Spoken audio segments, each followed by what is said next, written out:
Welcome to Analyst Alley, where we talk through all things Hudl Sports Code and Hudl Studio. Today, we are going to start with a very basic intro to Hudl Studio.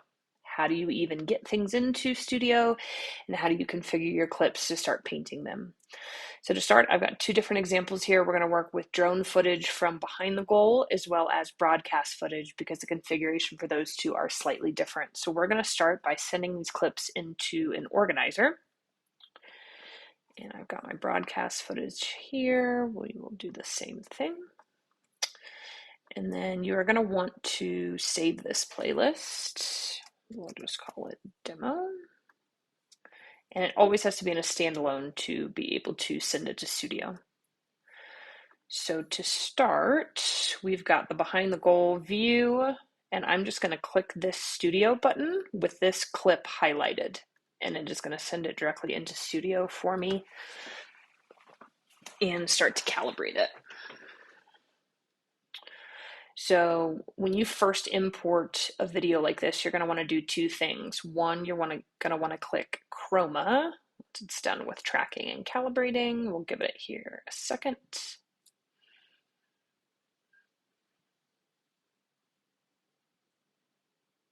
And Chroma is going to help with our color schemes once we start to add in our graphics. So anything green that's popping up, you're going to want to click on that. It's really up to you whether you want to leave the lines in or not. The Chroma affects how like circles show up and how clean those are able to appear. So now that that's done, so you'll see 3D tracking is what we want to do next. So you'll see these red lines. That should line up with where the lines on the field are. So you can tell it is nowhere close. So we'll go into 3D tracking and add a calibration frame.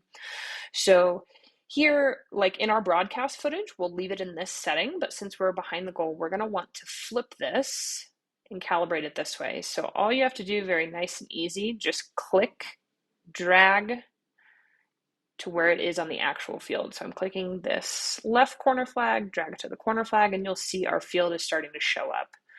Again, I usually go off corner flags, the center circle if visible, the corner of the 18, whatnot, but really with just 4 simple points, you can see now we're calibrated, and then we just want to click close and run 3D tracking.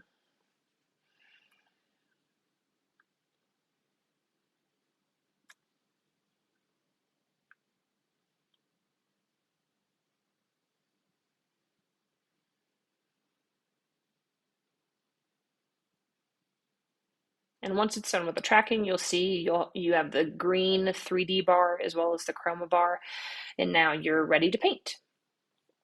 So we'll actually go ahead and quit Studio, and then we will work on our broadcast option. This is just popping up because I'm not connected to the internet currently, so it doesn't really make much of a difference though.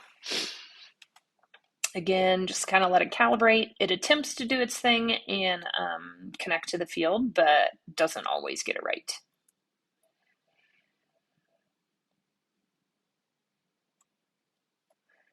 So again, you can see here, it has caught it a little bit and it'll show you here. So it's 3D tracking, and then at some point in this video, it doesn't quite know where the field is, and then it picks it up again. And again here. So honestly, it's up to you whether you want to fully calibrate the entire frame or if you think that you are painting within one of these options. It is completely up to you. Again, I usually start with Chroma just to make sure our colors are correct. And let's hop to here. So, and this is common. So obviously there, like in this frame, there's no points to calibrate to. So you actually probably wouldn't have much of a shot to try to calibrate. But again, here, you might be able to sneak one in. But it's probably going to be slightly off. Yeah, see, it'll go kilter on you just because there's not enough in the frame. You can do your best if you feel like you need to paint through here, and then do close and run 3D. And again, I always do the calibration because you have 3D graphics that we will get to in later videos in 2D. I just find the 3D graphic options much cleaner and what I prefer to use most often. But again, that is just a brief overview on how to get started in Studio.